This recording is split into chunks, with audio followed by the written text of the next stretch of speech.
Goes back to your microphone is on. Oh, sorry. The public can hear you. Sorry.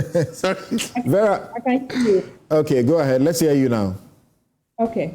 So first of all, what do we know about this case?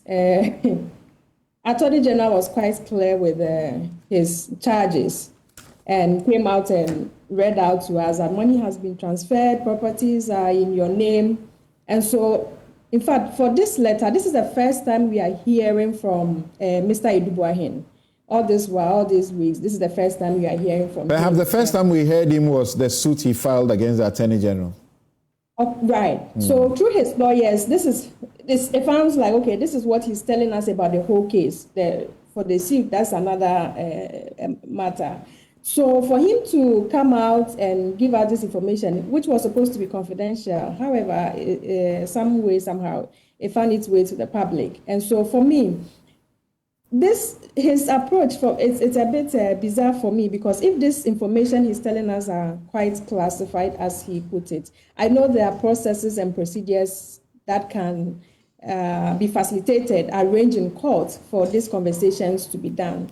And so he will have his day in court. And also, if all these activities were done in the interest of the state, and he has to do this in the interest of the state, then there was no even need for him to share this information with us. It means that he's going to have a day, he's not done anything wrong, he's going to prove whatever it is. In fact, his reputation was on. The whole world had come to know that he was a criminal. I mean, he had used his office to amass wealth and done all of these things, and you say that he should wait. If the trial will take 4 or 5 years, or even sometimes the trial can take 20, 40 years, he should wait until then? Not yet. You see, even you remember when Attorney General started his first press conference, you realized the reaction from the public. We said that if you have a case against him, charge him, prosecute him. So it's not just about, even for Attorney General, he has to prove this case. So he's not guilty until he goes through the process. So we can't quickly condemn him. We can't quickly put him that, oh, this is what he's done. We are waiting for the process to continue. And so it shouldn't just be that, oh, there's a response. And so because of his letter, do we just say that, okay, this is a national security matter, so we just end the process? So we are no longer going to go into the details. No, he needs to prove these processes in court, and questions must be asked. And so maybe AG, this is the time AG has to probably waive any confidentiality arrangement, because the public is now interested. He's put some information out there. The current administration has been cited, Parliament has been cited about it. So it means that we need to really know what is happening, and if importantly, if he's going to put out information for us to see it. If it is national security matter, and this information and the activities he has put out there, just like Bright was saying, these activities are known, or these projects are known, and for every project, there should be a trail. There should be some paperwork. Are there receipts? Can we have an evidence or some explanations that these monies were spent on something? So we can't just say this were used for national operations and quote just box everything to one aspect and so this was paid to Parliament committee. How did we pay it? Did we just give it to them as bribe, or it was to facilitate whatever? So I think we need more explanation, and I thought that we need this information and not just putting this out there to cut the process. For us to hear from him, and also his position as a director in this position, I thought that there's a bit of confidentiality. Vera, what I can tell you is that you're expecting the Attorney General, the prosecutors, to come out and speak on the back of what he has put out. No, they do not intend to. They do not intend to do so, because we have tried to speak to them. They do not intend to do so. However, they are certain that the charges they have put before the court, this appears to be a diversionary tactic, and they are going on because they know for a fact that the wrongs that they have accused him in court are wrongs that were done, and he's going to be prosecuted on them. So again, his response or his letter, my question again is that, is it a response to the charges? Because you had read the charges, for some of the charges for us to see. Is it a direct response? Because it's not, I don't think this is really a response to the charges. AG was clear about all the charges, and we know the charges. If he really wanted us to know, Mr. Dubois wanted us to know, then he would take charge by charge and tell us and give us a response. I'm sure he didn't intend to give us, but whatever it is, he wanted the public to also know. And just like we are looking at, maybe it's opportunity for him to also explain, but the explanation really doesn't give us response to the charges. Vera, this is what Dubois says in the letter. As this ridiculous drama unfolds, some 49 million Ghana cedis of special operations funds have now become the subject of court action, where my wife and I, as well as other affiliates, are being accused with charges including stealing and causing financial loss to the state. What else do you want to hear from him? No, so Thompson, the monies we are talking about in this case is a lot of money. It's not just any small amount we are talking about. This is a lot of money, and these charges are really serious matter. And so I don't think that just this response is enough for us to say that, okay, this was for national operation. So yeah, and so what? Do we just drop the case? Do we just forget about it? No, we are interested. We want answers. We really want answers and explanations. What are the traces? There should be some evidence, and this is what we want to look out for, that this process must continue in court. We don't think this should just be us to say that, okay, because it's a national security matter. We have seen a lot of the state coming to say, this is a matter of national security, and so they have to be accountable. These are state funds, and so we can't just, in the name of this letter, say because it has some national security implications, we are just ending it there. And I'm sure the National Security Coordinator himself might have advised AG that this is an issue that we need to take precaution. So we don't even need Mr. Edubuahin to say that this is a matter of national security for the AG to continue to prosecute. So Edubuahin is saying that if this continues, we run the risk of public disclosure of national security intelligence operations and expenditure. And he has already done a certain disclosure to you. If you continue, it's like a subtle threat. People have said, if you continue to pursue me when I am not wrong, as it were, together with my wife and my affiliates, my company and the other lady, then get ready.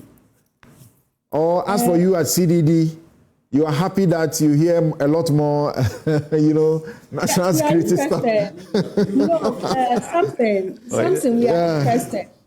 In fact, we are interested, and I don't think we should just pause and say because these are security concerns, and if you call, let's say, threat or whatever it is, that we are not going to talk about it. We need to have a conversation. We need transparency. In fact, the national security needs to be accountable. If the AG is going after the case, it means that if he has a reasonable excuse that this was done in the interest of the state, he had it didn't go into his personal account, all the charges are false, and these are in the interest of the state, then he shouldn't even be saying anything. He just have to just prove to the state and give us all the receipts and paper trail. We need accountability and transparency. We are, based on the things he's mentioned, what is a threat to the security of the state? That monies went to the parliament, somebody must account for it. If it went without, we need an evidence that this all money go to the parliament, as he's saying, where it go to the opposition, as he's saying, at the aid, as he's saying. Can we have some evidence? Or it was all cash, they went to the bank and collected cash and gave, so we are not able to get any evidence of it. Some of the activities he mentioned are projects running that we all saw, or at least we have an evidence of seeing some project done by the national security. And every project or activity, at least there's maybe a fuel they had bought, somebody might have signed for transportation, somebody might have signed for a per diem or something. We need to have evidence of some of the project. And for some of these issues, you see, something we can also hide behind national security and not account to the state. Let's remember, this is state money. This is state money and a lot of resources, something. I think we are mentioning the money and it sounds like, 7.2 million, 8.3 million. We mentioned the money And it's just like, oh, it's just money went here and all of that. This is a lot of money gone into some activities that is telling us that national security is a national security paying Parliament to do this work. If Parliament indeed knows the importance of passing the enactment of the NSB law, they have to be paid this amount of money before their work is being done, whilst the state is also paying Parliament for all the work they are doing. So there's a lot of questions. In fact, it raises a lot of questions. We need to really give him an opportunity to defend this, but I don't think the letter alone is enough. This is his word against the AG, and we don't have to just end it there. We need explanation, we need receipts, we need some paper trail. The national security needs to really be accountable to us as Ghanaians. And now, maybe just as Vera, what paper trail do you want again? He's saying that you are charging him over a 49 million money in that amount. And he's telling you that for special operations in 2020, they spent 9 million. For another operation called Operation Conquer, they spent 6 million. So 9 plus 6. Then Operation Calm, there's almost 4 million. Then there is election security ops allowances, that's 7 million. Then there is election security again, another 6 million, almost 7 million. Then there is the support for opposition party, 8 million. There is election logistics, 5 million. And then the little money. Try and put all of that together. You'll find that he's accounted for the money you say he has stolen. Samson, no. What is Operation Cam or Yabaze? What is it? You never heard about Operation Cam Live? So what went into it? We just said Operation Cam, then we give out the money. It doesn't work like that. Even for our own money, Samson, for our own amount, annual income and whatever comes to our, we look at it, what have you spent your money on? We try to be accountable to ourselves, even the money that we have worked for. How much more the money for the states that you and I have contributed, all the taxes we have paid, and then we say that we, in the name of national security, we can't account for it. Please, I think that we really need to have a look at this as, again, accountability is important, transparency is important, and we don't just have to allow this to just go away. When AG started the first press conference, we told him that if you have a case, please charge him. Let him respond. So not just, the letter shouldn't be enough and just boxing one activity, this is what I spent. If you spent it on, he's left as a director, but the office is still operating. There should be an officers who are there who should be able to bring out all these activities, or there should be, even if it's all right, and all of that. So something, I think that the monies we are talking about is a lot of money, and we shouldn't just let it go. This is a lot of. Thank you very much, Vera.